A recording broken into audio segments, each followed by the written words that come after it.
एक अजीब सा गांव था जहां धूप ढलते ही लोग अपने दरवाजे और खिड़कियां बंद कर लेते थे, क्योंकि वहां का नियम बड़ा ही अजीब और डरावना था।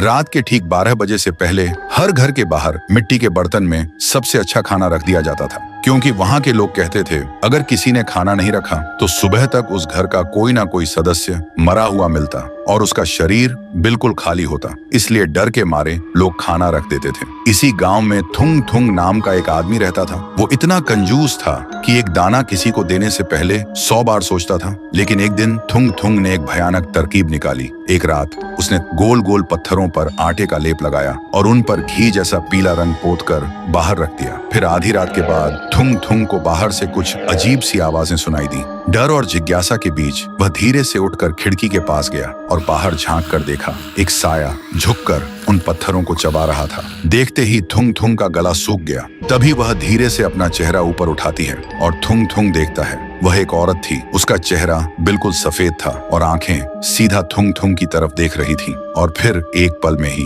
वह बिल्कुल थुंग थुंग के सामने आ खड़ी हुई। थुंग थुंग इतना डर गया कि वहीं बेहोश होकर जमीन पर गिर पड़ा। फिर सुबह जब थुंग थुंग को होश आया तो उसने देखा बाहर थाली की जगह सोने के सिक्के पड़े थे। सोना देखते ही थुंग थुंग का डर गायब हो गया और उसकी जगह लालच ने ले ली। वह खुशी से पागल हो गया। फिर अगले 3 दिन तक वह रोज थाली में कंकड़, मिट्टी और पत्थर सजा कर रखता और हर सुबह उसे बदले में सोना मिलता। लेकिन चौथे दिन सुबह जैसे ही वह उठा, उसे महसूस हुआ उसके गले में कुछ अटका हुआ है। उसने जोर से खांसने की कोशिश की और तभी उसके मुंह से खून से सना हुआ सोने का एक सिक्का बाहर गिरा। यह देखते ही थुंग थुंग घबरा गया और तभी उसका पेट अचानक फूलने लगा, जैसे अंदर कुछ जिंदा हिल रहा हो। और अगले ही पल उसके गले को चीरते हुए उसके मुंह से पत्थर और सोने के सिक्के लगातार गिरने लगे। थुंग थुंग चीखता रहा पर रुक नहीं पाया। तभी उसके सामने वही औरत आ खड़ी हुई और धीरे से बोली, तूने मुझे पत्थर खिलाया थुंग थुंग, लेकिन मेरी भूख